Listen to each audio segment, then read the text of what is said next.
Salut à toutes et à tous, c'est Arthur, j'espère que vous allez bien, un véritable plaisir de vous retrouver aujourd'hui pour parler football et notamment Mercato et équipe de France. On va parler des dernières signatures, des rumeurs de transfert, bien sûr Mbappé, Haaland, Richarlison, on va parler de Ronaldo, de Messi, mais d'autres choses. Et je vais parler aussi de la liste de l'équipe de France de Didier Deschamps, de Olivier Giroud, de son traitement. C'est parti, mon Dieu, quel mercato. Je pense comme moi que c'est probablement le plus historique des mercatos qu'on ait pu voir. Qui aurait pu penser avant celui-ci que Cristiano Ronaldo ou Messi quitteraient leur club? Qui aurait pu croire que Messi signerait au PSG, qu'on aurait cette image devant les yeux? Qui aurait pu imaginer que Ronaldo retourne plutôt chez les Red Devils à Manchester United, alors qu'il était promis les derniers jours à City. On avait d'ailleurs mal compris son choix. Et là, on se retrouve avec un Manchester United, avec Varane, avec Ronaldo, avec Sancho recruté, avec déjà une très belle équipe qui était en place.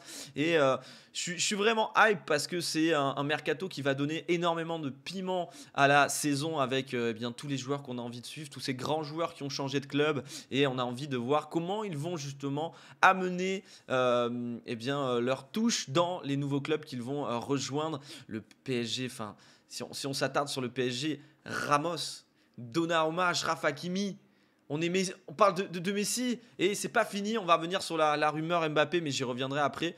Je vais revenir quand même sur justement ce mercato qui est pour moi le plus historique que j'ai vécu, parce qu'on parle beaucoup des stars comme voilà, on parle de Ramos, on parle de Messi, on parle de Ronaldo, on peut parler aussi de Upamecano. C'est des joueurs comme ça aussi en devenir qui ont changé de club. Jadon Sancho, il y en a eu plein d'autres et c'est pas fini. C'est qu'aujourd'hui on peut tout imaginer, non mais je vous le dis, on peut tout imaginer. On peut imaginer le retour de Ronaldo aussi, du vrai, je parle. À Montpellier, on peut s'imaginer, on peut rêver. Non, je déconne, à Montpellier, ce sera Valère Germain. Mais on en rêve aussi, on peut rêver, c'est incroyable.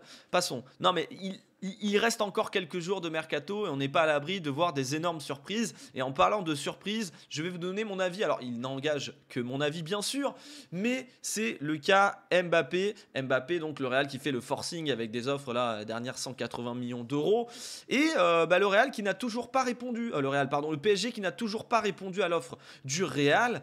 Et on se retrouve dans une situation où c'est compliqué. C'est compliqué parce que certains ont la mémoire courte, d'autres imaginent des choses. On parle de Haaland au Mbappé, Haaland qui remplacerait Mbappé au PSG. On parle de Richarlison. On parle de que tout va se faire. Ça y est, dans les derniers jours, on disait que c'était acté, que le Real avait même prévu la présentation de Mbappé. Mais ce n'est pas vrai, Enfin, on n'en sait rien. En vérité, on n'en sait rien parce que autant on peut nous annoncer que Mbappé va finir à City dans quelques jours. On ne sait pas. Il peut tout arriver. Alors, pour parler et vous donner mon avis sur Mbappé, Haaland et Richarlison, puisqu'au final, c'est les deux noms qui sont évoqués s'il venait à quitter le Paris Saint-Germain.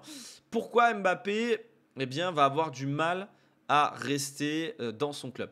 Je trouve qu'il boude beaucoup. On a appris avec les révélations de Noël Le Graët, bien sûr toujours bienveillant Noël, qui nous a dit que Mbappé était venu le voir et qu'il avait dit oui, qu'il était venu bouder, qu'il était venu pleurnicher, qu'il était venu tirer un petit peu le pantalon de Noël, voilà, en disant vous m'avez pas défendu, j'ai fait 1 euro, voilà, on m'a critiqué pour le penalty. Oui, t'as pas été à la hauteur. Est-ce que David Trezeguet est venu chialer quand il a tiré le penalty qui nous fait perdre la Coupe du Monde? Je ne pense pas. Voilà, tout le monde y a craché dessus à David, alors qu'on avait oublié l'Euro 2000 et compagnie. Mais voilà, c'est la vie d'un joueur de football. Tu déçois d'un jour, tu es tout en haut, le lendemain tu es tout en bas, et il suffit que tu fasses quelque chose de grand et tu seras porté au nu. On oublie Zidane, le coup de boule en finale d'Italie, et Zidane c'est 98, Zidane c'est incroyable, Zidane c'est le meilleur joueur de tous les temps, etc. Donc à toi de construire ton histoire, mon petit Kylian. Mais on n'en est pas là. Pourquoi il ne peut pas rester au PSG? Tout simplement parce que, comme il a dit, je veux partir, nanani. Oui, moi je veux des responsabilités. Moi je. Ce qui se passe dans un vestiaire ou dans une entreprise, c'est que quand tu commences à te mettre un petit peu à l'écart, à critiquer tes collègues ou tes coéquipiers en disant oui, je veux des responsabilités, je suis pas à ma juste valeur et tout, je veux partir, et tes coéquipiers, ils connaissent peut-être des gens, ou tes collègues, ils connaissent peut-être quelqu'un qui peut bosser à ta place, et on appelle, on dit, on parle au patron, on dit écoute, ouais, s'il part, tiens, Neymar, qu'est-ce qu'il dit? Mon pote Richarlison du Brésil, ce serait une bonne idée. Et là, qu'est-ce qu'il se dit Mbappé? Attends, Mbappé, il voit Neymar, son coéquipier, son pote, qui est là censé avoir la complémentarité, parler d'un pote à lui qui pourrait venir, ça lui ferait plaisir et tout. Je pense que t'es pas bien. Alors, dans ce mercato, comme je l'ai dit, rien n'est fini. Dortmund, bien sûr, et Everton s'opposent au départ de leurs deux attaquants. Mais si tu leur poses 200 millions d'euros sur la table, ils vont pas s'opposer longtemps. Mais je vais parler aux supporters du Paris Saint-Germain. Hein, les fameux, oui, l'amour du maillot, Mbappé qui nous... Je rappelle qu'il y a eu un PSG Bayern de Munich il n'y a pas si longtemps. Bayern de Munich, Borussia Dortmund il n'y a pas si longtemps. Et qu'est-ce qui s'est passé ? On rappelle la position du yogiste, on rappelle un petit peu tout ce qui a été clashé sur Haaland, etc. Moi, je suis, voilà, peut-être que Erling a un petit peu mal vécu cette situation avec ses chambrages. Alors lui aime chambrer, il y avait un chambrage en retour. On oublie un petit peu tout ça aussi. On admet que Haaland c'est fait. Que voilà, si Mbappé part, Haaland, il voudra absolument signer au PSG. Non. On l'a déjà dit aussi, c'est passé sur certains trucs d'infos. Il est sensible à la cause et il pourrait boycotter la Coupe du Monde au Qatar.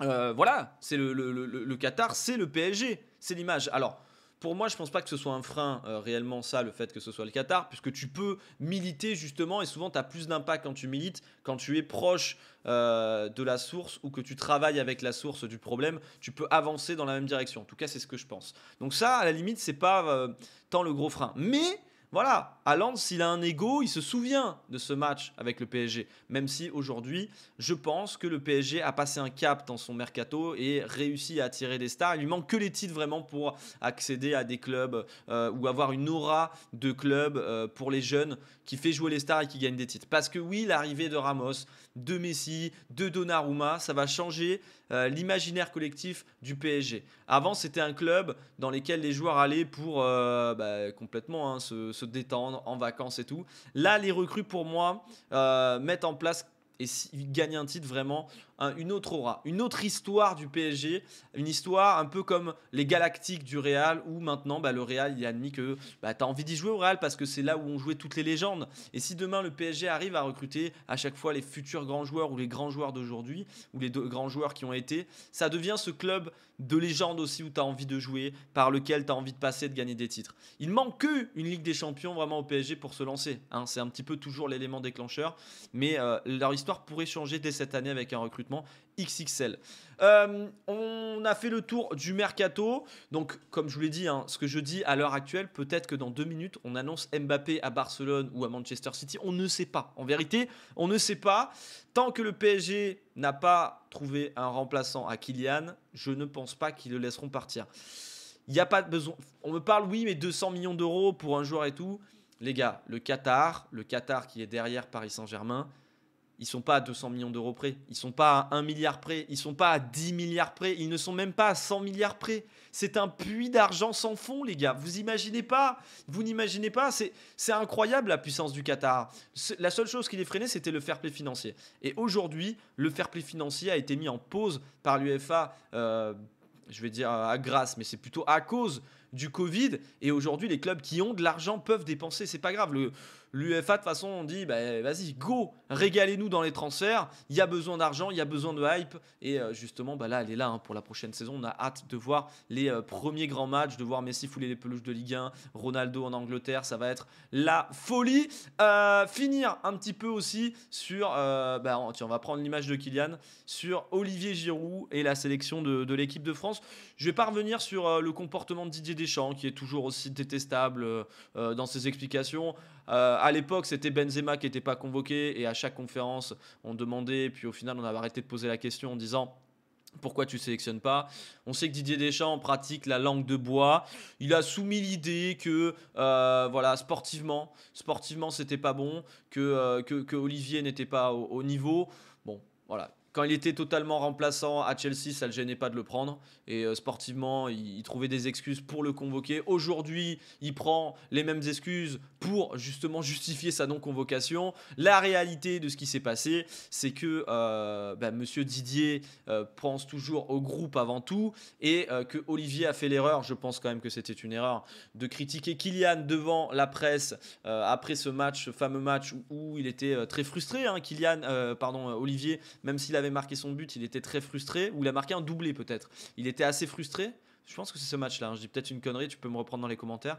Où justement, il était assez frustré parce qu'il y a eu l'arrivée de Benzema annoncée comme ça, qu'il a perdu sa place de titulaire alors que pour lui, dans sa tête, il était titulaire à l'Euro, qui se retrouve avec des joueurs qui veulent plus lui faire de passes et il tilt en conférence de presse. Il arrive, il est pas content, on lui pose la question et c'est un mec entier, c'est un mec c'est pas un mec star qui va se prendre le boulard et tout. Il fait sa vie, sa petite vie, il s'est fait détruire, il y est arrivé des conneries dans sa vie, il a toujours été là, répondu présent et ce sera encore le cas aujourd'hui. Il va pas l'ouvrir sur Deschamps, il a juste on va dire dégoupillé dans un moment après match où quand tu es à chaud tu peux dire des choses. Il aurait dû aller prendre Mbappé, le soulever par le callback et lui dire, mais ça s'est pas passé comme ça. Et aujourd'hui Didier Deschamps lui fait payer ça parce que Mbappé ne veut pas, j'imagine, jouer avec Giroud, que Benzema n'a pas forcément envie de voir Giroud en équipe de France. Et encore que je suis même pas sûr que Benzema ait quelque chose contre Giroud, mais c'est plus des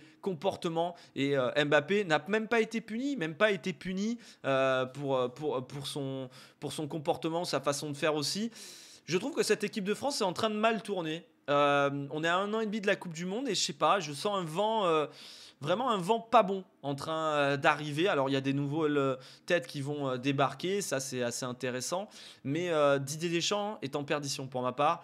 Ses dernières déclarations et son article dans l'équipe où il dit qu'on a justement on a perdu l'Euro parce qu'on a essayé de trop produire de jeux. Je rappelle qu'on n'a jamais autant bien joué pendant l'Euro que quand on jouait avec 3 joueurs offensifs devant, qu'on gardait le ballon et qu'on posait des problèmes à l'adversaire. Dès qu'on attendait et qu'on jouait en mode Coupe du Monde 2018, on se retrouvait submergé. On n'a pas existé face à l'Allemagne, on a existé 30 minutes face au Portugal, on a existé, on va dire, peut-être 20-30 minutes face à la Suisse.